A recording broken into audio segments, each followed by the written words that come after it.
सरकार सीधे रास्ते पे आने की बजाय जो हमारी मांग है उसको डीरेल कर अपने ढंग से प्रस्ताव रख रही है। हमें बैरिकेड हटाकर दिल्ली नहीं जाने देती है, तो हम तो मजबूरी में आगे बढ़ेंगे ना। वो जो भी परिणाम होंगे उसके लिए भारत सरकार जिम्मेवार होगी। उससे भटकाने की कोशिश की जा रही है। तो देखिए, अलग अलग स्टडीज हैं, हरि दामोदरन या और बड़े जो इकोनॉमिक्स हैं जिनकी अलग अलग स्टडीज हैं कि अगर सरकार जो 5 फसलों के ऊपर कॉन्ट्रैक्ट बेस्ड फार्मिंग की बात कर रही है, वो उनका दावा था और वो था कोई 1.5 लाख करोड़ रुपया इन पे ऊपर खर्चा आएगा अगर हम इसे परचेज करेंगे, तो प्रोक्योरमेंट करेंगे तो ऐसा है भी अगर एमएसपी लीगल गारंटी कानून 23 फसलों के ऊपर बनाया जाए जो सीएसीपी तय कर रही है पहले से, उसके लिए कोई और कमेटी की आवश्यकता नहीं है, तो इतने ही पैसे लगेंगे। तो आप इस ढंग से, जो ढंग हमें मंजूर नहीं है, जिस तरह से 5 साल का कॉन्ट्रैक्ट कर रहे हैं, आप बोल रहे हैं धान और गेहूं छोड़कर जो किसान ये 5 फसलें बोएंगे उनको ये मिलेगा, तो इसका मतलब हुआ जो पहले ये 5 फसलें बो रहे हैं वो वैसे ही उनमें से बाहर हो जाएंगे। तो ये प्रस्ताव दोषपूर्ण है, इसलिए हमने इसे रद्द कर दिया। और जैसे बाहर से तेल बीज पाम ऑयल सरकार मंगा रही है, सरकार के अपने आंकड़े हैं कि 1.25 लाख करोड़ रुपया हमें बाहर से आयात करने के लिए जो फसलें हैं वो लगता है। तो हम बोले हमें क्यों नहीं आप 23 फसलों के उत्ते एमएसपी गारंटी कानून दें, तो इससे तो कुछ खर्चा कम लगेगा। तो सरकार सीधे रास्ते पे आने की बजाय जो हमारी मांग है उसको डीरेल कर अपने ढंग से प्रस्ताव रख रही है, जो वो कहते, क्योंकि जो डब्ल्यूटीओ की नीति के अनुसार कॉन्ट्रैक्ट फार्मिंग जो भी है उस हिसाब से लेके जाना चाहती है। तो ये पहले भी कई राज्यों में शुरू है, वहां उन राज्यों में बहुत सी समस्याएं हैं। ये हरियाणा में भी मेरा पोर्टल नाम से शुरू थी, लेकिन हरियाणा की समस्या तो समाप्त नहीं हुई, तो इसलिए हमने इसे रद्द कर दिया। और आप भी आपके सामने बोल रहे हैं, माननीय प्रधानमंत्री जी से रिक्वेस्ट करते हैं कि सीएसीपी की रिपोर्ट के अनुसार हम तो मांग रहे हैं सभी फसलों के ऊपर ये हो। चलो अभी क्योंकि जिस तरह का समय है उस तरह से सीएसीपी की रिपोर्ट के ऊपर आप 23 फसलों के ऊपर एमएसपी खरीद की गारंटी का कानून बनाएं और यही पैटर्न से बाकी सभी फसलों के इसके बीच में लाएं। रह गई हमारी बात, हम सीएसीपी की बहुत सी रिपोर्ट्स है उससे सहमत नहीं होंगे, इसमें आगे वार्ता चलेगी भी।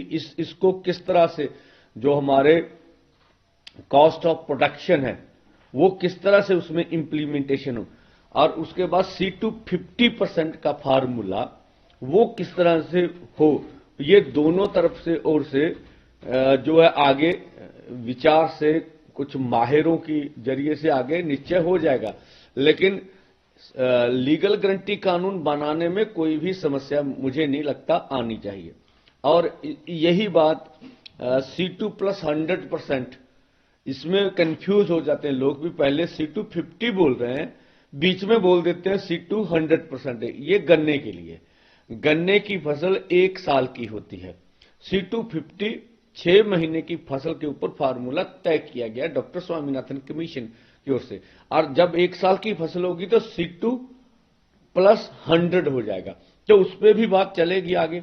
और बहुत से जो कोर्ट्स हैं उन्होंने पहले C2 प्लस 15% ऑर्डर दे रखे, तो जो C2 100 है ना, तो ये स्टडीज पहले और कोर्ट के निर्देश आ चुके हैं। इसी के साथ किसान मजदूर का कर्ज खत्म करने का सवाल है। मुझे नहीं लगता इसके ऊपर कोई किसी को आपत्ति होगी। यह तो पॉलिटिकल निर्णय है भी सरकार हमें देना चाहती है कि नहीं देना चाहती।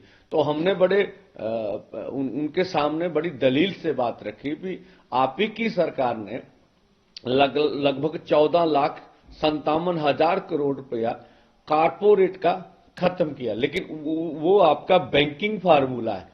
जो कारपोरेट्स कहते हैं भी हमारा जो कारोबार है वो डूब गया है, आप राइट ऑफ कर देते हैं, एनपीए के तहत उनका कर्ज खत्म करते हैं, लेकिन आपका अलग अलग तरीका है, लेकिन खत्म तो उनको किया जा रहा ना। तो हमें भी देखे ना, आपने खुद स्वयं पार्लियामेंट में बोला है कि 118 किसान और खेत मजदूर कर्ज के कारण खुदकुशियां कर रहे हैं। अगर खुदकुशियां कर रहे हैं तो हमारी कर्ज माफी भी चाहिए ना। हमारे तो किसान बहुत छोटे हैं, तो पंजाब की स्टडीज थी 5 एकड़ वाले किसान भी 83% है, तो बहुत छोटे किसान हैं। तो उनकी उपजीविका का सवाल, एक बार कर्ज खत्म हो जाए, फिर एक तो लीगल गारंटी कानून बने और C250% के फार्मूले से हमें फसलों के दाम दे दिए, तो मुझे लगता पूरे भारतवर्ष से खेती का संकट समाप्त हो जाएगा। ये बहुत इनकलाबी कार्य होगा। इससे अगर किसानों, खेत मजदूरों की आमदन बढ़ेगी तो ये जो हमारी अर्थव्यवस्था है उसको आगे ले जाने में बहुत बड़ी हमें जो सहायता मिलेगी। पूरा जो बाजार है, जो कंज्यूमर है, देश का सबसे बड़ा कंज्यूमर किसान है और खेत मजदूर है, तो अगर बाजार में जाके वो चीजें खरीदेंगे तो इसका फायदा पूरे भारतवर्ष को होगा, पूरी दुनिया को होगा, क्योंकि हमारी अर्थव्यवस्था जीडीपी बहुत ज्यादा बढ़ जाएगी। तो ये हम बात कर रहे हैं भी, और अन्य चीजें तो हमारी है ही। लखीमपुर खीरी का या किसानों से केस वापस लेने की बात है।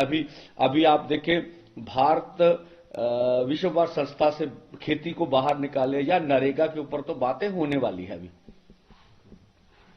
क्या है, कल आप 21 तारीख को कहने जानेंगे? हाँ देखिए, जहां तक सवाल है सरकार का, तो जब हमने 13 को दिल्ली कूच का कार्यक्रम रखा था, तो इससे 10 दिन पहले से हरियाणा पूरी तरह खनौरी और ये शंभू बॉर्डर को सील करना शुरू कर दिया था। तो सरकार की मंशा पूरी क्लियर हो चुकी थी भी वो किसी भी कीमत पर हमें दिल्ली नहीं जाने देंगे। तो यही हमारे बीच सबसे बड़ा गतिरोध है। अगर किसानों से बातचीत करके आपको समाधान नहीं ढूंढना है तो कम से कम ये धर्मनिरपेक्ष देश है, सभी का देश है, संविधान के अनुसार सभी को बात करने का हक है। हमें फिर दिल्ली भी तो जाने दिया जाए ना, क्यों नहीं जाने दिया? तो ये जिस तरह से उन्होंने बैरिकेटिंग की, जिस तरह से आगे हम बढ़े तो रबट की फायर हुए, हमारे ऊपर शेलिंग हुई बहुत बड़ी तादाद पर, और उसके ऊपर बहुत सी हमने बुलेट चलने की भी पुष्टि हो चुकी है। अभी बुलेट टायरों पर इस्तेमाल की गई जो आगे ट्रैक्टर्स जा रहे थे। तो सरकार की मंशा तो क्लियर है ना कि किसी भी कीमत पे आपको दिल्ली नहीं जानेंगे। तो ये हम तो चाहते हैं भी आप देश के किसी भी संविधान के अनुसार आप अगर हमें बता दें कि ये जो सब कुछ कर रहे हैं। अभी डीजीपी हरियाणा का बयान आ गया कि हम किसानों के ऊपर टीयर गैस इस्तेमाल नहीं कर रहे हैं। अब देखिए ये किस तरह की बात है। तो हम बोल रहे हैं भाई, अगर आपने कहा है कि आपको मालूम नहीं कौन कर रहा, तो जो कर रहा आप उसको सजा दीजिए ना। अब कौन कर रहा है?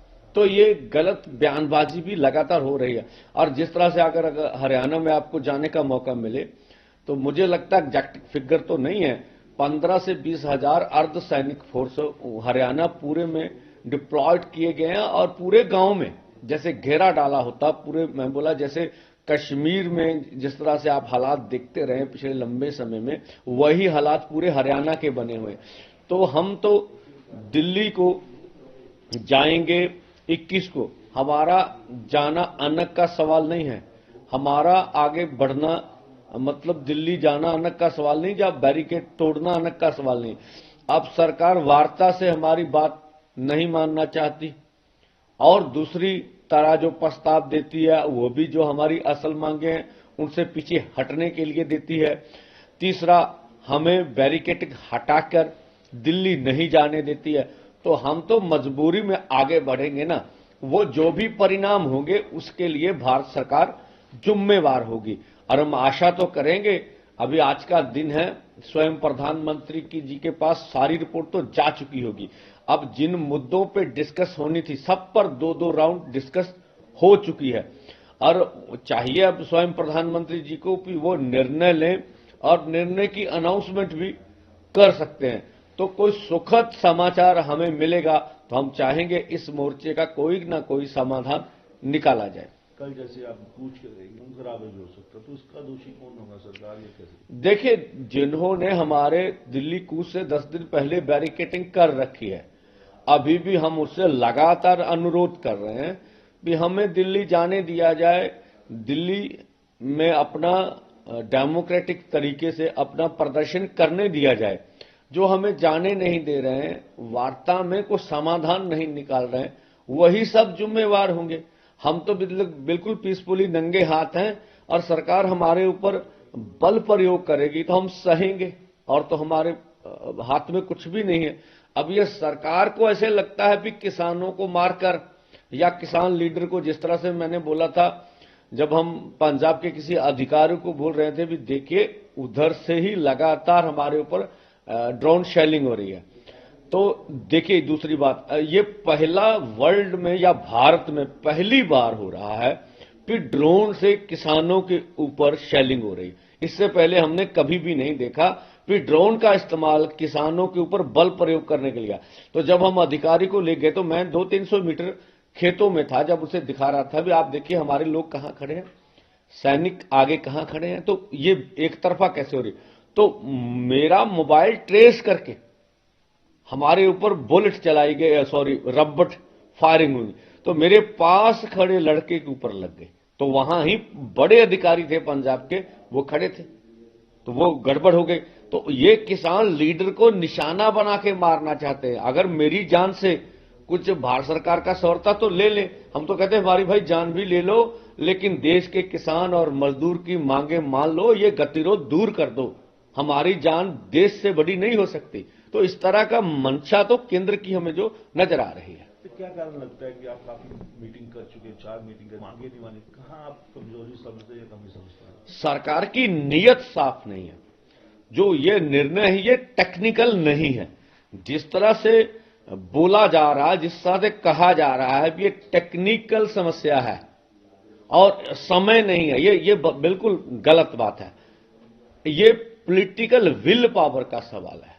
स्वयं प्रधानमंत्री जी नोटिस लें तो एक दिन का संसदीय सत्र बुलाकर सारा गतिरोध दूर किया जा सकता। मुझे नहीं लगता कि देश की कोई विरोधी पार्टी, अगर भारत सरकार इस मुद्दे पे संसदीय सत्र बुलाती, कोई इसका विरोध करेगा, कोई इसके बारे में कहेगा भी ऐसा नहीं होना चाहिए।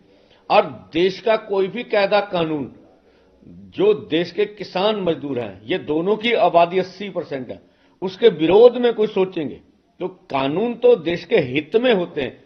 तो बेशक कानूनों को गलत इंटरप्रिटेशन किया जा रहा है, तो इसलिए हम तो आशा रखेंगे कि स्वयं प्रधानमंत्री जी नोटिस लें कर्ज माफी के ऊपर और ये एमएसपी लीगल गारंटी देने के ऊपर। ये कोई मांगे हैं, बड़ी मांगे हैं, इसने पूरे देश के किसानी का संकट को खत्म करना है, तो स्वयं प्रधानमंत्री जी को आगे आके इसके बारे में निर्णय लेना चाहिए। तो जैसे पंजाब और हरियाणा पहले भाई भाई माने जाते, तो आप समझते हैं कि खटास इनमें डाली जा रही है, आपस में काफी खेती को लेकर ये मशहूर थे पूरे इंडिया में, अब ये आपस में लड़ाने की कोशिश की जा रही, जय जवान जय किसान का जो नारा था। देखिए, दो बातें हैं। पंजाब हरियाणा आपस में जो दो आंदोलन थे, अब दूसरा दिल्ली मोर्चा है, पहला था, बहुत नजदीक आ चुके हैं। जिस तरह से केंद्र हरियाणा में जबर कर रहा है और जिस तरह से पूरे देश के किसान मजदूर लीडर उसका विरोध कर रहे हैं, और बिल्कुल हरियाणा के साथ हमारी जो निडरता है और बढ़ गई है। लेकिन दो किस्म की बातें हैं। जिस तरह से जवान है, ठीक है, वो भी हमारे घरों से जाते हैं। आप देखिए, जो कारपोरेट के बेटे बेटियां, वो तो फौज में भर्ती नहीं होते हैं। अंबानी अडानी जी का बेटा थोड़े ना सिपाही हवलदार भर्ती होगा। तो हमारे घरों से हमारे पेट के लिए लोग जाते हैं, रोजगार का सवाल है। तो एक तरफ तो हमारा जवान खड़ा है, एक तरफ हमारा किसान खड़ा है। जैसे पूरे भारतवर्ष में जय जवान जय किसान का नारा था, तो ये दोनों को आमने सामने कर ये पवित्र नारे का दुरुपयोग किया जा रहा है। वो भी हमारे भाई है।